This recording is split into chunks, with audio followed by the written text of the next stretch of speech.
90 minutes business, l'invité.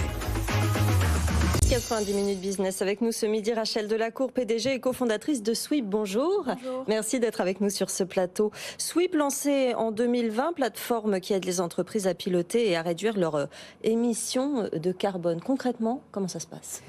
Sweep, c'est une plateforme logicielle, d'accord. Donc, je suis dans l'univers de innovation, technologie, digitale. Donc, une plateforme logicielle qui se vend sous forme d'abonnement et qui permet aux entreprises, plutôt grandes entreprises, grandes ETI, d'avoir tous les outils en main pour piloter leur programme climatique. D'accord ? Donc ça va donc de la collecte de l'information qui va être nécessaire à ce pilotage, à la mesure, la transformation en données en points carbone, jusqu'à la simulation de ce qu'on peut faire de mieux, ce qu'on peut faire de moins, et jusqu'à la communication dans toutes les entités de l'entreprise, pour pouvoir bien piloter en fait ce qui est en train de se passer et agir le plus rapidement possible sur sa réduction d'émissions. Dans toutes les entités de l'entreprise, vous l'avez dit, donc dans son activité, mais aussi tout au long de la chaîne de valeur, finalement. C'est ça qui est important. Le carbone, en fait, quand on y réfléchit bien, c'est un problème de data, d'accord, de comprendre. Vous êtes carbone, nous sommes carbone, je vis dans une matrice de carbone. Oui. Et en fait, chaque point qui fait l'activité d'une entreprise, c'est du carbone, c'est une émission, et c'est à la fois ce que l'entreprise émet, mais aussi ce qu'elle va faire émettre à sa chaîne de valeur. Donc l'entreprise est forcément responsable a une responsabilité étendue, et il faut aller la chercher, la comprendre, la mesurer et la faire réduire aussi cette responsabilité-là qu'elle a dans sa chaîne de valeur. Donc c'est vraiment ce carbone qui est vu comme un problème de data, de collecte, et un problème de réseau, c'est-à-dire avoir une approche en réseau pour l'entreprise qui est de dire, voilà, j'embarque ma chaîne de valeur, j'embarque mes fournisseurs, j'embarque toutes les parties prenantes en fait qui font qu'on crée du business, voilà, et je fais réduire à tout le monde les émissions. Combien de clients vous avez ? Aujourd'hui, alors on a plusieurs centaines de grandes entreprises, d'accord. On est surtout présent en Europe, aux États-Unis aussi, et puis c'est vrai qu'on est sur un modèle de SaaS, donc on a aussi des clients un petit peu partout dans le monde, mais notre terrain d'attaque est plutôt l'Europe, parce que l'Europe est très exigeante et que les entreprises ont bien compris en fait qu'elles doivent réduire le plus rapidement possible. Et les réglementations ne sont pas les mêmes, et ça on va y revenir. Est-ce qu'on a une idée du nombre, de la part des entreprises par exemple en Europe sur lesquelles vous travaillez, qui se sont mises réellement à piloter et à contrôler et à corriger leurs émissions carbone ? Vous avez certaines industries qui sont sous un couperet réglementaire plus avancé que d'autres industries. Donc vous avez en fait par définition certaines industries qui sont beaucoup plus éduquées déjà, qui ont déjà mis beaucoup plus de systèmes en place.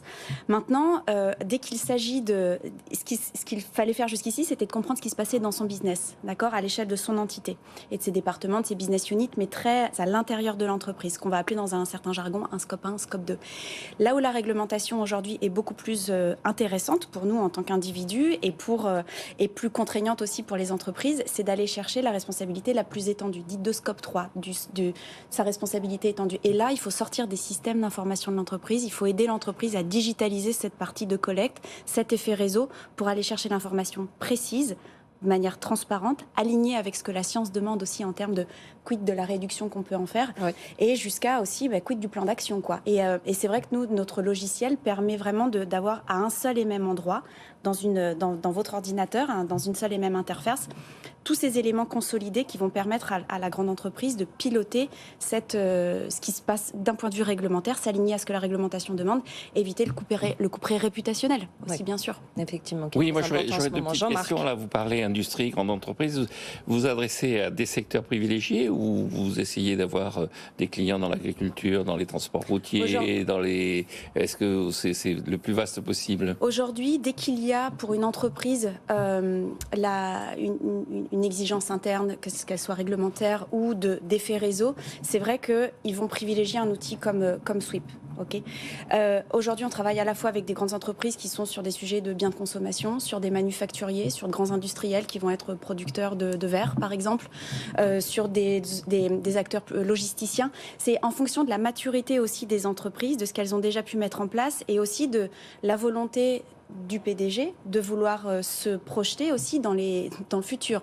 Aujourd'hui, une entreprise qui n'a pas conscience que les sujets dits ESG sont importants pour sa survie ne seront pas dans votre studio d'ici 10-15 ans. Et votre facturation, vous facturez au forfait ou vous facturez au résultat? C'est-à-dire, est-ce que vous dites je vais vous faire économiser tant de CO2 et donc c'est tant du CO2 économisé, ou est-ce que c'est un forfait ou une mission? Aujourd'hui, on est vraiment, nous sommes un éditeur de logiciels, donc nous vendons des licences. D'accord, un accès à notre logiciel auprès des différentes parties prenantes de l'entreprise en fonction de comment l'entreprise souhaite gérer cet accès. Mais c'est vrai qu'on a cette capacité à faire que notre outil, d'un point de vue interface utilisateur, mais aussi d'un point de vue prix, d'un point de vue pricing, puisse vraiment être mis dans les mains d'un maximum d'utilisateurs, parce que c'est au plus proche de l'émission qu'on va pouvoir engager le mieux, et c'est en fonction des outils d'engagement que l'on va amener, nous, pour le collaborateur qui est au plus proche de ce point d'émission-là, qu'on aura la meilleure opportunité de la réduire, cette émission. Donc voilà, le digital, c'est ça, quoi. Moi, je crois beaucoup au digital pour vraiment être cette espèce d'huile qui va connecter l'action climat collective. Créer des écosystèmes vertueux pour effectivement réduire ces émissions dans les plus grandes parties de l'économie. Vous avez participé au forum de Davos, SWIP, la semaine dernière. Est-ce que vous avez senti un élan, une énergie rassurante des entreprises envers ce changement climatique, ou plutôt une inquiétude? Est-ce qu'elles aussi, elles ont compris qu'il fallait être une Forever Company et faire ce changement si on voulait exister dans 10 ans? Je pense que la presse a déjà titré un maximum de contradictions aussi, qui se sont passées pendant Davos. Mais vous, votre ressenti, justement, c'est quoi? Nous, le ressenti, il est que moi, je crois beaucoup, comme pour les COP, en fait, aux intercop, aux inter-Davos, j'ai envie de dire. Ce qui est très intéressant pour nous, optimistes, c'est que l'innovation, la technologie, les plus petites entreprises sont conviées aussi à la table de ces discussions avec les instances gouvernementales, publiques et les plus grandes entreprises. Donc, on sent qu'il y a la compréhension que c'est une action collective qui est nécessaire et qui doit embarquer un maximum d'acteurs. Voilà, à nous d'être très pragmatiques. Il y a encore du travail quand on vous écoute. Il y a beaucoup de travail. Ouais. Moi, je crois beaucoup en l'Europe, aux régulateurs européens, en fait, à cette première place, ce premier marché à l'échelle mondiale qui va faire bouger les choses, en fait, parce que pour continuer de commercer avec l'Europe, il faudra s'aligner aux normes européennes. Et j'espère bien être un outil qui permet aussi à l'Europe de briller aussi sur cette scène.